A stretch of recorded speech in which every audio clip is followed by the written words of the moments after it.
Information warfare is a manipulation of information or information systems to achieve certain political or political military ends. There has been information warfare, because one element of information warfare is psychological operations, ever since Jericho in the Bible, okay, in which basically the troops marched around Jericho 7 times as sort of a way of discouraging the defenders of Jericho itself. Okay, but as we add technology, and particularly as we add information technology, we add new venues for information warfare. Okay, as soon as you have telegraph lines, you have methods of warfare that entail tearing up telegraph lines. When you start having radio frequency or radar coming into the picture, you have methods of information warfare, subset electronic warfare, that go after this. And in the last 30 years or so, as the internet has become more important and as more people have used it, the manipulation of the internet, the manipulation of information systems has joined with the manipulation of information. They become part of a broader category of information warfare. Okay, but in practice, there are 2 things that people worry about. They worry about things such as the manipulation of social media, in which all the systems work correctly. They do what they're supposed to do, but bad information gets into the system.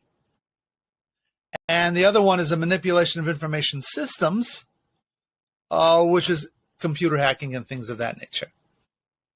Okay. In many ways, they're 2 different subjects. They're handled in this country by 2 different organizations within the Department of Defense, but not everybody separates them out so well. For instance, in Russia, there are various intelligence outfits, be they the FSB, the SVR, or the GRU, tend to combine these as part of a broader information campaign. In the United States, that's not the direction we've chosen to go.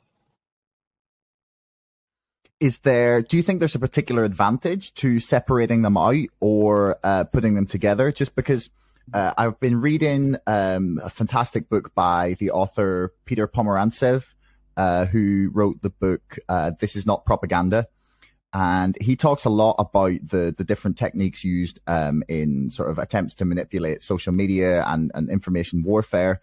And he kind of points to the fact that the Russians are, at least in his mind, one of the best in the world at this. Do you think that is because of the fact they attack this as like one entity rather than coming at it from many different angles with many different departments? That's a tough question. So let me give you both pro and con, just to show how even-handed they are. Okay, if you take a look at the 2016 election, in which Russian hackers carried out cyber operations, carried out hacking against the Democratic National Committee, picked up the information, put it on the internet as part of a broader information operations campaign. There you can see some overlap between the hackers on the one hand and the psychological operators on the other hand. Okay? The argument against basically suggests there are 2 very, very different skill sets. If you want to be a good hacker, you have to understand how computers think. But if you want to be good at information operations, you have to understand how humans think. And they really think in 2 very different ways. So on the one hand, there's an argument to be made for integrated operations, right, which takes a look at all the instrumentalities of conflict. And on the other hand, there's an argument to be made that there are really such different skill sets that it's very difficult to manage both skill sets coherently, right? The technical person, the person who's good at managing technical folks, really don't have a handle on the techniques of manipulation, and the people who have techniques of manipulation, for the most part, computers are obscure to them. Thanks for making it all the way to the end of the podcast. Don't forget our sponsor, ExpressVPN, and my book, Brexit, the Establishment Civil War, can both be found in the links in the description below. And also, please like, share, and subscribe to this podcast. It's the best way to help us grow. Until next time, thanks for listening.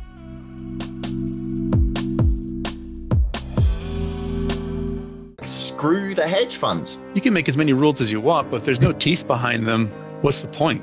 Well, like Citadel is potentially just gone in a few months.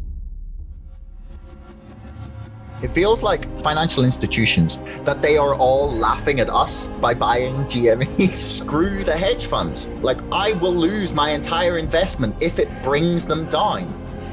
Why on earth, last May, could you buy the entire company for $200 million? What's been happening on Reddit and in social media and in the marketplace has never been seen before. I argue that nothing is off the table. There is nothing off the table when dealing with the volumes of money in something as big as the United States stock market.